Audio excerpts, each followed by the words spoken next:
company.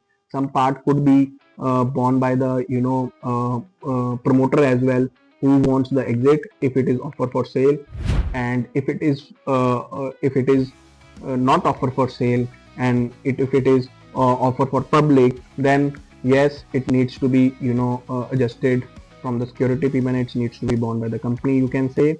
So they should have a mindset. I will not go into detail of offer for sale and offer for public. The basically the overall idea is to have the mindset that there would be a cost of 30 to 50 crores or 50 crores when they are planning for an IPO, in terms of you can say legal counsel, bankers cost, lot of consultants you have to hire, lot of reports you have to make. So these will be the additional costs. So they should have a mindset of a financial commitment, team dedication. When I am saying resource planning, you should have a dedicated team for the IPO. So a best example, if I say in this case, would be CEO and CFO. Obviously in small companies, these are promoter is only the CFO, promoter is only the CEO. I totally agree. But if it is a normal mid-size, normal small size private company, sometimes it happens that CFO is there. So I would suggest, if you are not having a CFO, CEO, make the persons who are already handling, the overall part of accounting, finance, secretarial, make that person a CFO, COA, just to give them a designation, and they will also feel empowered. So CFO and CEO plays a vital role in the process of IPO. Both should be, the point of coordination. So CFO should be a point of coordination in respect to all the financial aspects, in respect to all compliance framework. Then for the CFO, all the business equity telling story, all the business operation should come under the CEO. Then a dedicated team under them should be there. For example, for secretarial compliances, a CS should be there who should report the CFO. The account finance controller should be there, so that he can just order and ask them in the financial statement. He needs to have this work done, and accordingly this needs to be completed on time. Under finance controller, there should be a strong process-wise accounts team who are accountable for the respective processes. So this kind of flow should be there. Under CEO, marketing team should be there. A CEO should coordinate with the investor relationship consultants or the in-house consultants, in-house team also. So he should be in a position to quote to the public or the stakeholders what the company does, how they are planning to improve the revenue, how they are planning, what is the equity story behind it, how they are planning to improve EBITDA, and etc. Fourth important consideration is public company mindset only. This we have already covered in the second consideration. The only important part in this is because it takes normally, as I have said, 18 months to 3 years time to go for a public. If a person is having a thought, you can say a thought of going into public, so it will normally take 2 to 3 years time.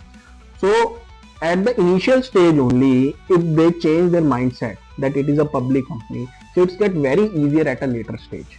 But at the later stage, when you are listed and then you decide to change the mindset, it gets difficult, and many times it happens that mistakes are being done by the company. So in the public company mindset, I would say that a transparency should be there, because you need to see that after they will get public, there will be a transparency in each and everything. You have to make a change of mindset that whatever they are doing, whatever compliances they are doing, if any bad news comes, that will be going to public. If any good news comes, that will also go into public. Quarterly they have to report financial, whatever the financial operations are there, they will also going to be public. So transparency will be there when you will get listed once. So they need to make sure beforehand only that there should be a proper work and transparency thing beforehand, so that they don't get difficulty after going into public. Second mindset is governance only. As I've already discussed, that lot of additional compliances will come, so they should make sure that that is being done beforehand only, and they should have a dedicated team to address all these challenges. Fifth consideration, I would say ownership and governance structure. Executive compensation, they should beforehand only they should plan executive compensation. They should it should be based on performance based incentive, so that everybody is boosted up, everybody is motivated, enthusiastic, because motivation, enthusiasm is very much required when a company is going for IPO. And it is a teamwork, it is not a one person work. So you need to make sure the team under you, for example a CFO, a person who is a CFO is very much motivated, very much enthusiastic to go to take the company to the IPO. But the team under him, they're not are stressed out, they're not motivated, because they are working 18, 16, 14 to 18 hours, and they're not being compensated. Thoughts are coming that they should leave the firm. So it is very important that you keep doing the things to keep your team motivated. So example could be, you should frame a performance incentive based compensation, like if you will deliver these kind of things, you will get a bonus of 150% of the CTC. And there should be offsite program, there should be a counseling program, there should be a educating program, because you can't expect a person, a normal graduate person, that he is aware of all the IPO things. So whatever additional work comes in the IPO, you need to make sure they are being educated with the proper stuff, and they are being directed into a proper line of action, so that the whole IPO process gets closed smoothly. Second important part here would be the board composition.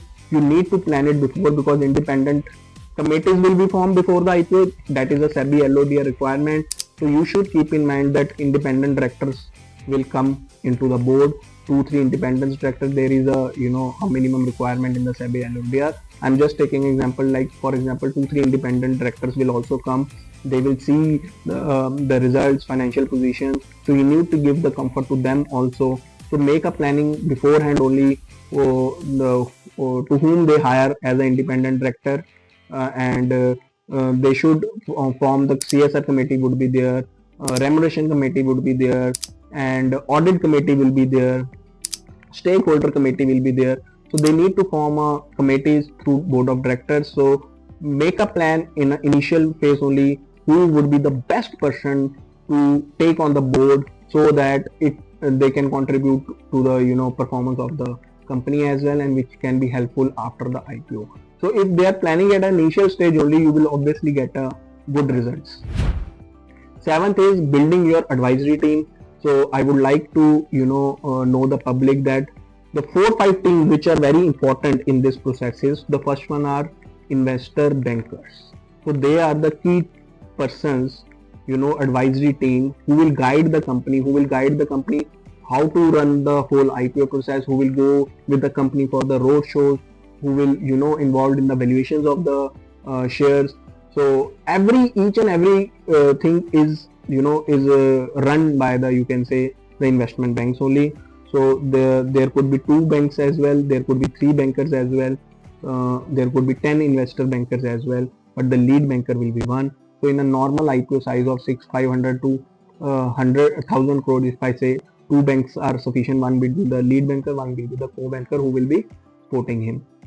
Second important team is legal counsels. So there are 2 legal counsels, one will be from the investor banker side, and one will be from the company side as well. So both will be involved. From the banker side, they will help in they will do the due diligence of the company, they will do the due diligence of all the company processes, and the banker legal counsel will be helping in writing the book, you can say the DRHP. And many times it happens there are conflict of interest of both the investor bankers and companies, so lawyers are there to resolve those all conflicts legally. Third important person is auditors, statutory auditors. So they will also be involved, because there are various certificates which needs to be issued by the auditors, and obviously the restated financial statements is a very important part in the DRHP book. So they are being authenticated by the statutory auditors only. And the fourth person statutory auditors could be the IR consultants, like investor relationship consultants could be there, or in-house team could be there. So, and the fifth one could be the external chartered accountants, because there will be various certificates which needs to be issued, and which are not required to be issued by the statutory auditor. So a company hires a chartered accountant firm, a good chartered accountant firm, ICA we say, who will be assisting the company in issuing all the certificates. So I think these are the 5 key teams. There will be other person also which they need to hire. Like for example, industry report needs to be prepared. So to prepare the industry report, obviously Crisil is there and other third parties are there. So these parties will also be involved. So these are the 5 to 6 important key teams which needs to be built beforehand only. Then it comes 8th considering due diligence and scrutiny. As I told you earlier that the legal counsels will be involved in all the due diligence process.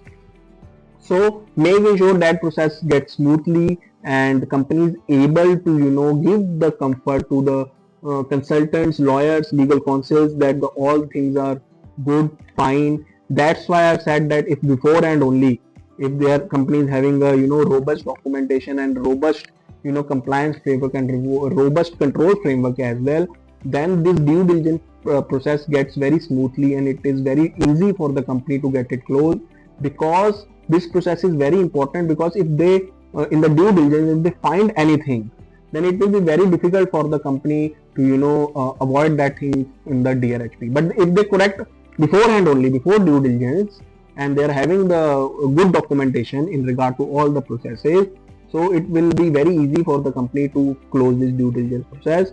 And if they have closed this due diligence process smoothly and if nothing has been found out, then you will have a clean prospectus book, DRHP book, and there will be nothing negative about it, and then the SEBI would not have any reason to reject the IPO. The second important thing is legal review. Beforehand only you scrutinize all the legal cases, all the legal big contracts, and all the other legal aspect like legal contracts of intellectual property or land documents. So they should scrutinize it before, and please see if there is any anomalies in those. Making sure you are addressing it beforehand only, before the due diligence process.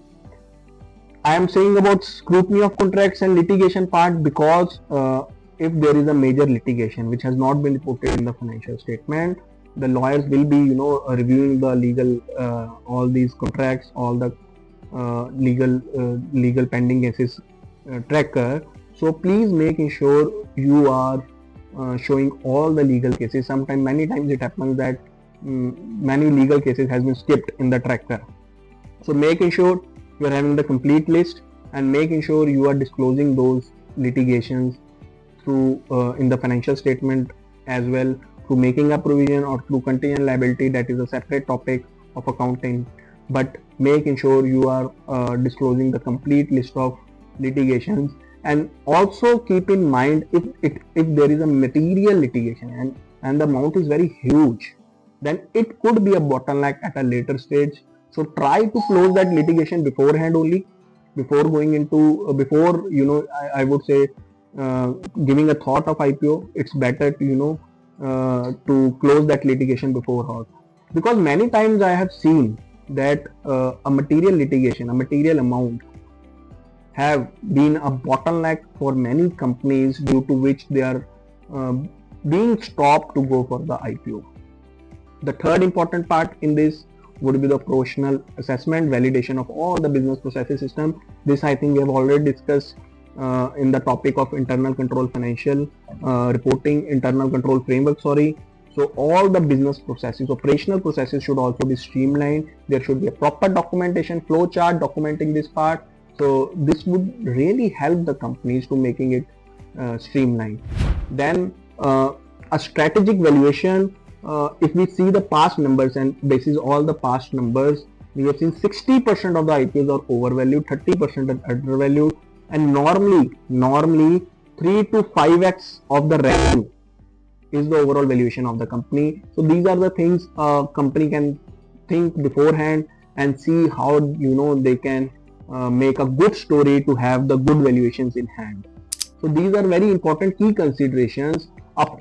This video is specifically made for all those persons who has a dream to make the company listed.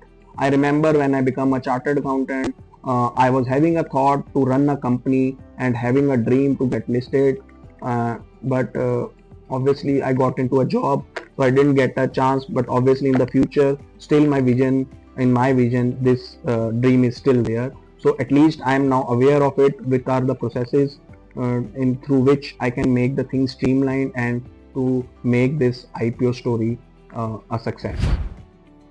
Investor relation strategy also needs to be kept in mind, because after getting into IPO, maintaining a relation with the investor is very key aspect. So regular updates, regular earning calls, clear communication, consistent transparent messaging to the market, because performance alignment, setting and meeting realistic expectation, feedback, integration. So these thoughts should be there beforehand only, because after getting listed you have to make sure that everything is streamlined in these aspects. So have a action plan, have a proper team beforehand, and a company should have a action plan, a plan to address all these issues, how to communicate with the investors in a wisely and a proper manner. Regulatory and operating realities on the screen. If you can see the graphs, your all the costs will get increased. Earlier in the video as well, I have told you budget of 30 to 50 crores odd. So you can see in the terms of legal cost, almost 2 to 3 times I can say it will be increased. Audit will also be increased by 2.5 times. Compliance staff cost will also be increased, because you need to hire additional resources. You may need to hire a top management resources where you need to pay a good compensation, and in the reporting hours as well, it will get increased to 3 to 4 times. So these are the regulatory and operating realities which you can see on the screen. Life after IPO, the journey continues. Once you get listed, initial transition, adapt to quarterly reporting, because every quarter there is a SEBI requirement to report the results in the market. So the initial transition should be there. Strategy, execution, deliver on growth promises made during IPO roadshow. Market leadership, innovate continuously to maintain competitive advantage. Long-term value creation through small short-term results. You should have a vision to achieve a big thing, and you should have a good vision, a long-term vision. You should have a long-term roadmap how to make a company the big one. I am telling you, all the companies which are very good, like Reliance, Tata, all the good companies, if we see, they have started from the scratch only. Earlier they were also the small companies, but they had a vision. Ratan Tata had a vision to make it big. Ambani had a vision to make it big. So all these companies, earlier they were very small, but now if you see that they are doing great in the market. So if you are having a vision and if you have a dream, nothing is impossible. So make these considerations, keep in mind, and for the persons who is not having a thought or a dream to make your company listed, or even this message goes to the small SMEs companies as well, even to the partnership firm and proprietor firms as well, who are not the companies. Obviously they can also dream of the same if they are running a good business and they have a very good story to make the business big. Then there is no harm to have a dream of getting the listed company, but making sure that these are the key considerations. 8 to 10 considerations are there, not much. You should keep in mind beforehand when you are giving a thought to get listed. Thank you friends. Kindly subscribe my channel. Please comment on the videos, and if you have any specific queries, if you have any concerns in regard to these key considerations, kindly comment on my comment box. I will be happy to answer each and every query of yours. Thanks everyone. Jai Hind.